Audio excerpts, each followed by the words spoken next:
안녕하세요. 제가 평소에도 굉장히 유머러스하고 쿨하게 살고 실제로 친구들 사이에서도 개그캐 또는 사이코로 통하는데요. 사실은 제가 고등학교 1학년 때 아버지를 여의고 나서부터 그랬던 것 같습니다. 슬픈 만큼 세상을 좀 밝게 살아보려 마음을 먹으니 확실히 남들 눈에 유머러스하게 보이긴 하나 봅니다. 그리고 저는 귀신을 믿지 않았었는데요. 뭐 지금도 인간에게 해를 끼치는 귀신에 대해서는 잘 믿지 않습니다. 하지만 사후세계의 영혼에 대해서는 현재도 믿고 있는 입장입니다. 왜냐하면 확실하진 않지만 저는 체험을 해보았기 때문입니다. 그럼 본론으로 들어가겠습니다.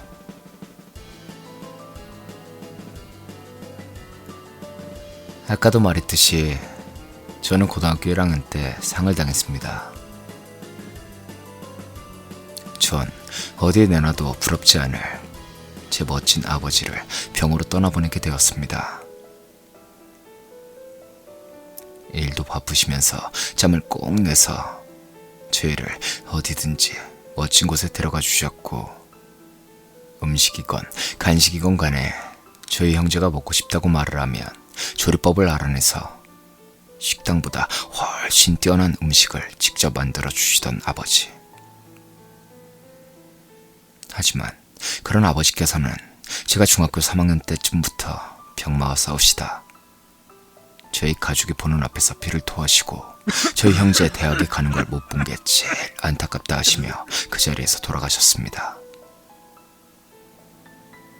그리고 그런 아버지와 이별을 한 저와 제 동생은 정말 말로 표현할 수도 없는 엄청난 슬픔에 잠겨 있었고 눈물의 장례식을 하게 되었습니다. 그런데 제가 영혼을 믿게 된 계기의 발단은 아버지의 장례식에서였습니다.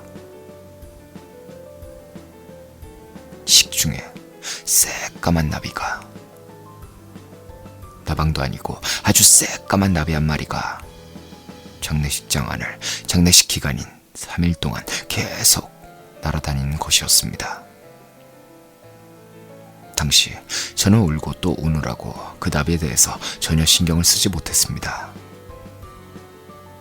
그런데 아버지를 묻어드리러 선산에 가서 열심히 눈물과 땀을 닦아내며 삽질하고 있던 도중에 또 그 검은 나비가 날아다니는 것이 보이는 것이었습니다.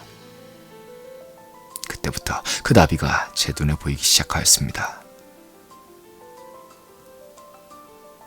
검은 나비는 저희 형제와 인부 아저씨들이 삽질하는 동안 계속 주변을 날아다니다가 봉분을 완성하고 잔디까지 덮어주고 나니 묘에 내려앉는 것이었습니다. 그리고 차를 타고 오면서 그 나비가 계속 묘에 앉아있는 것을 보고 전 집에 왔습니다. 그 후로 얼마 안 있어 잔디 상태를 확인하러 아버지의 묘에 갔을 때는 그 나비가 보이지 않더군요. 그래서 제 쓸데없는 생각인가 보다 하고 그냥 돌아왔습니다. 그런데 고등학교 2학년이 된 해에 설에 성묘를 갔을 때 또 그 검은 나비가 날아다니고 있었습니다. 저희가 성묘를 마치고 마지막 소주까지 전부 부어드리자 또다시 그 나비는 묘지에 내려앉았고 저희가 차를 타고 갈 때까지 날아오르지 않더군요. 그 후로 고등학교 2학년 때 설, 추석, 기일 때 아버지의 묘에 가면 그때마다 어김없이 그 나비는 날아다니고 있었고 저희가 성묘를 마치고 떠날 때가 되면 내려앉고 그랬습니다. 그런데 이상한 게 잔디 상태를 확인하러 가거나 벌초를 하러 갈 때에는 보이지 않더군요.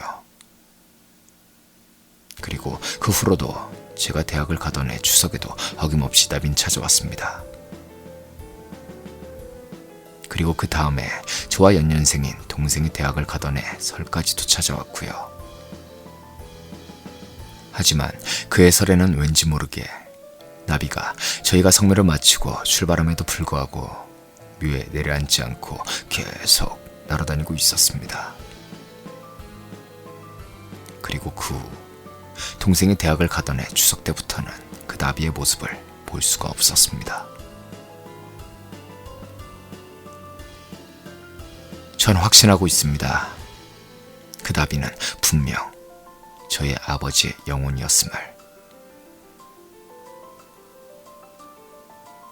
전 전라남도에 있는 매우 작은 지방대학교의 학생입니다. 저희 형제는 모두 공부를 못해 그 학교에 가게 되었습니다.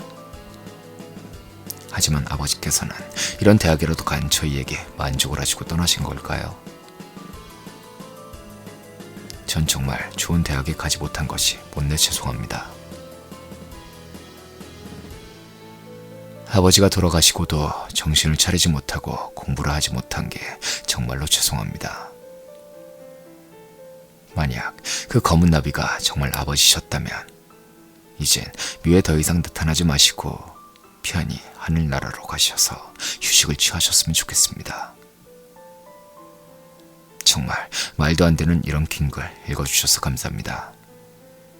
하지만 제 글에 허구는 하나도 없음을 맹세하는 바입니다. 아버지, 사랑합니다.